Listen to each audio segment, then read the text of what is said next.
siang. Apa kabar? Baik.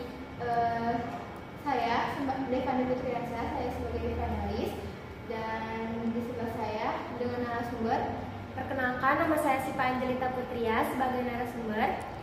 Di sini kita akan membahas tentang sejarah Indonesia dengan materinya. Materinya latar belakang dua tokoh Indonesia. Saya langsung saja. Tokohnya siapa aja? Ahmad Hussain sama Syarifuddin Prawira Negara.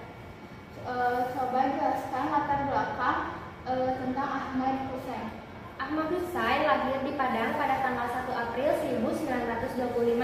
Ia merupakan putra dari Abdul Kahar, seorang pemilik apotek di Rumah Sakit Militer Padang dan usahawan Muhammadiyah. Ia bersekolah di pendidikan di HIS Padang dan lulus pada tanggal 1938, dan juga ia melanjutkan ke taman dewasa di Bukit Tinggi. Nah, Ahmad juga pernah menjadi anggota Badan Keamanan Rakyat atau BKR di Padang. Ahmad Hussain juga seorang pejuang kemerdekaan Indonesia yang kemudian menjadi salah seorang pemimpin militer pemerintahan revolusioner Republik Indonesia yang bisa disebut PRRI, yang memberontak kepada pemerintah pusat di Jakarta. Nah, apa sih alasan Ahmad Hussain membentuk PRRI itu? Alasannya karena pada tanggal 20 Desember 1956, Letkol Ahmad Hussain merebut kekuasaan pemerintah daerah dari Gubernur Ruslan Mujoharjo.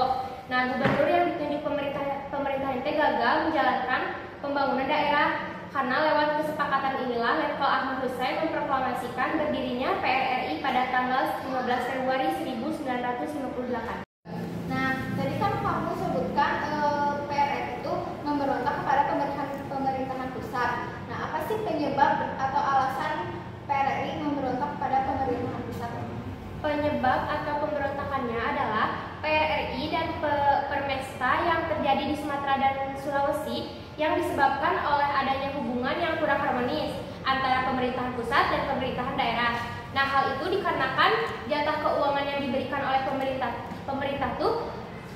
pusat itu tidak sesuai dengan anggaran yang diusulkan. Nah, Ahmad Hussain juga menganggap pemerintahan Soekarno telah mengabaikan pembangunan dan kesejahteraan masyarakat di daerahnya dan menimbulkan perang saudara di Sumatera Barat.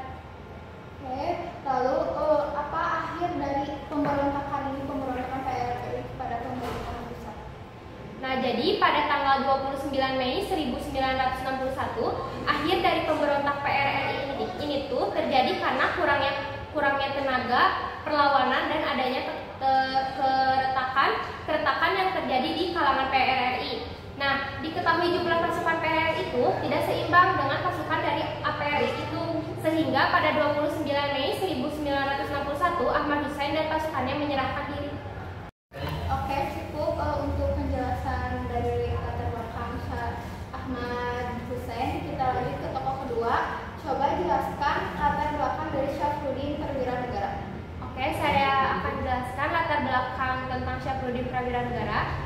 Jadi, Syafruddin Prawira Negara adalah seorang tokoh penting dalam sejarah Indonesia. Ia dikenal sebagai politikus dan diplomat yang terlibat dalam perjuangan kemerdekaan Indonesia.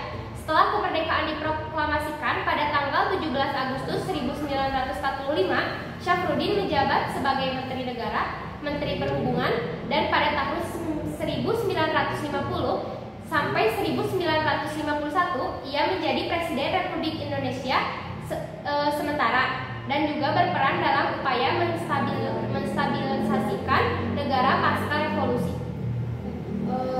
Coba jelaskan lagi apa itu pemerintahan revolusioner Republik Indonesia atau PRRI itu. Oke, kan tadi dari tokoh sebelumnya saya menjelaskan tentang PRRI. Sekarang saya akan menjelaskan lagi tentang pemerintahan revolusioner Republik Indonesia. Nah, pemerintahan revolusioner Republik Indonesia ini atau disebut PRRI muncul pada tahun 1958 sebagai pemerintahan tandingan yang didirikan oleh tokoh-tokoh yang tidak puas dengan pemerintahan pusat di Jakarta, dipimpin oleh Syafruddin Prawira Negara. Nah, PRRI ini tuh berusaha memperjuangkan desentralisasi dan otomasi daerah. Konflik antara PRRI dan pemerintahan pusat dikenal sebagai Perang PRRI Pesmesta. Nah, PRRI juga akhirnya kalah setelah serangkaian operasi militer itu tuh oleh pemerintah pusat dan pemimpinnya tuh termasuk Syafruddin ditangkap atau melarikan diri. Apa sih kebijakan Syafruddin Prawiranegara?